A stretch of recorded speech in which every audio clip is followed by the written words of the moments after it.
The grieving mother cried herself to sleep and was jolted awake in the morning by a knock on the backyard door. She was frozen stiff when she answered the door and noticed her late son's carbon copy standing there.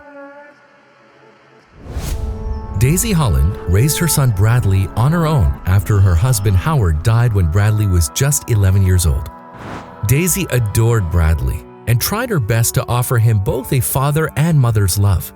However, the young boy missed his father terribly when he noticed other kids his age enjoying baseball games with their dads and doing fun things with them like fishing and competing in video games. Daisy was too busy providing for them both, so she couldn't give him enough attention, but she did everything she could to make sure Bradley didn't miss out on anything. For instance, when Bradley turned 17, he demanded a car, and Daisy didn't say no to him. In fact, she'd been saving for it for months. Ever since Bradley told her he wanted to ride a car like Howard did when he was Bradley's age. Daisy urged Bradley not to be too reckless while driving once he had the car. Her words, however, fell on deaf ears, and Bradley, like many other adolescents his age, began overspeeding often, and this eventually claimed his life. Daisy received a call when Bradley was fighting for his life in the hospital after hospital authorities discovered her contact info in his phone. She dropped everything and rushed to the hospital where doctors declared his condition serious and said the next 24 hours would be critical. Daisy stayed all night by her son's side, hoping he would wake up and smile brightly at her and tell her, "I'm okay, Mom, don't worry." But unfortunately, quite the opposite happened. Daisy had dozed off at Bradley's bedside that night, and the next morning she was startled awake by the beeping sound of the ECG machine, which indicated Bradley's dropping heart rate. She raced out of the room and called the doctors, but by the time she arrived, the machine was displaying a flat line. The doctors tried to use a defibrillator, but it was pointless. "No, no, no!" Daisy screamed as she saw the doctors shake their heads and remove Bradley's oxygen mask, covering his face with a hospital sheet. "Bradley, no, you can't leave me like that! Doctor, do something! My son, he can't die like this!" Daisy sobbed incessantly as she hugged Bradley's body, but nothing would change. "I'm sorry, Mrs. Holland," said the doctor solemnly, "but your son is no more." "What do you mean he's no more?" Daisy screamed at him. "You didn't do your job properly. You killed my son." "Please, Mrs. Holland," the doctor urged. "We did everything we could to save him." Daisy's entire world collapsed around her. Bradley was the reason she had the will to live after Howard died. Her son meant everything to her, but now her world was empty. There was no Bradley and no reason to live. As a result, Daisy isolated herself from the rest of the world after kissing her final goodbye to Bradley.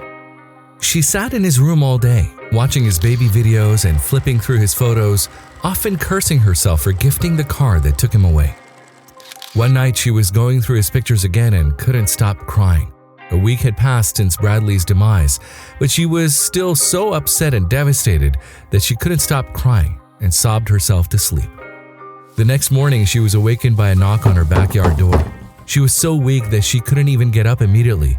She hadn't eaten in days, and it took her a while to get up, leaning on the nightstand by her bedside for support. When she finally managed to step out of her room, she heard a voice from the backyard. "Excuse me, is anyone home?" a male voice called out. Daisy walked gingerly to the backyard door to answer it. As soon as the door swung open, she felt disoriented as she saw her late son's carbon copy standing there. This has to be a dream," she whispered to herself. "This can't be real." The man was her late son in the flesh. How is this possible? She just buried him a few days before. Who are you?" she stammered, unable to trust her eyes. "Hello, Mrs. Holland. I'm sorry to trouble you like this. I knocked on the front door, but nobody answered, so I just thought I'd try the back door," he said as he approached the door. Daisy saw he was limping a little.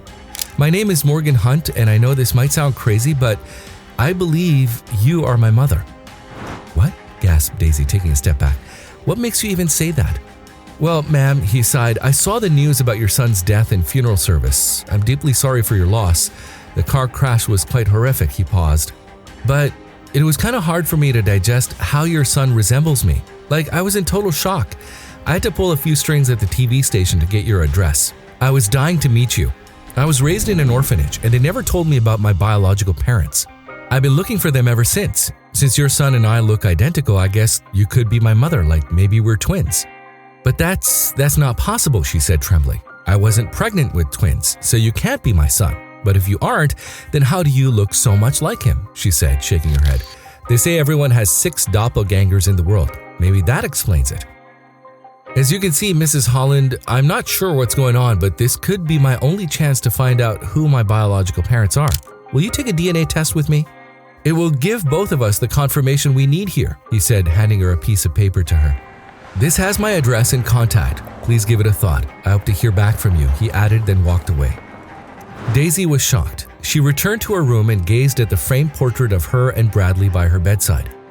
How could it be that someone out there looks exactly like you, she asked her son, staring at his face in the picture. But at the same time, she couldn't shake the feeling that Morgan wasn't just Bradley's doppelganger. So she called Morgan that evening and informed him she was ready to take the DNA test. A week later, the results arrived and the words 0% match stared at Daisy. Morgan was also there and he was disappointed to learn that Daisy couldn't possibly be his mother and that his search was pointless yet again. But then, how did Morgan and Bradley look so much alike? Daisy had a nagging feeling that something wasn't quite right, so she and Morgan went to the maternity hospital where she gave birth, and they discovered something shocking. Going through Daisy's medical records, they discovered that her child was stillborn. Daisy almost dropped the files from her hand and a sudden rage gripped her. What nonsense is this? This has to be wrong. My child, this cannot be true. Your records are trash, she lashed out at the nurse who brought her to the storeroom where all the patient records were kept. The nurse shot her a disapproving look. Ma'am, please leave if you're done going through the records and keep your voice down. This is a hospital. Well, I'm not leaving until I get an explanation, she shot back as she went to the reception. Call your medical staff, chief or anyone. I want to know how this mishap happened. How could my son be stillborn when I raised him and buried him a few days ago? Did you just give me someone else's child? As Daisy was lashing out at the receptionist, an old nurse suddenly approached her. She stared at Daisy for a while and said, "Oh, it's you. I haven't forgotten you after all these years. I was the nurse in charge when you were brought for delivery. Is there a problem?" Daisy looked at her hopefully. "You were there? Oh God, then you can help us. It's about my son. My file says that my child was stillborn, but I was discharged with a baby boy from the hospital. I don't know whose child he was, and how did the baby end up with my husband and me?" The nurse's smile suddenly faded and Daisy noticed weird anxiety in her eyes at that point. "Please come with me," she said. She led them back to the records room and pulled out an old file from the archives. It belonged to Morgan and Bradley's birth mother. "It's all here," she said, handing over the file. "It's true that your child was stillborn, but your husband was afraid that you wouldn't be able to bear with it. So," she sighed, "your husband adopted one of the twin sons of a 16-year-old girl who died during childbirth while you were unconscious for 2 days following your delivery. You can find all those details in the file. One of the boys had a short leg and was placed in an orphanage. His mother had no living relatives who would take the boy in.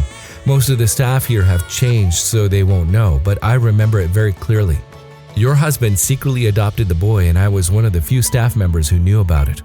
Daisy and Morgan exchanged looks, both feeling bad about themselves. The former for rearing someone else's kid without realizing her husband had adopted the child, and the latter for losing his mother during childbirth. Morgan was in tears as they walked out of the hospital. "I can't believe that just when I thought I would find my mother, I find out she's no longer alive. This is just terrible." Daisy patted his back and said, "You know, Morgan, God has a plan for everyone. I never knew Bradley wasn't my son, but the connection I felt with him was pure. I loved him like my own. I don't even blame my husband for adopting him. I was pregnant for the 3rd time when I was brought to the hospital. We were hoping the pregnancy wouldn't turn out like the previous ones. We had had 2 miscarriages before. Right now, I don't care whether he was my child or not. He made me a mother, and that's what matters more. And you're no different to me because you are his brother. In case you feel you ever need a mother by your side, I'll always be here for you." "You have a big heart, Mrs. Holland," he said. "I don't know what to say, but after losing my birth mother, I don't want to lose another chance to have a mother, so thank you. Thank you for being here for me." Daisy and Morgan decided to put the past behind them, and Daisy adopted Morgan. They moved in together, and a few years down the line, when Morgan married and had his own family, Daisy became a grandmother to 2 beautiful twin boys. They now visit Bradley's gravesite together as a family to pay their respects to him. If you like the video, please give it a thumbs up and consider sharing it with someone who may find it interesting.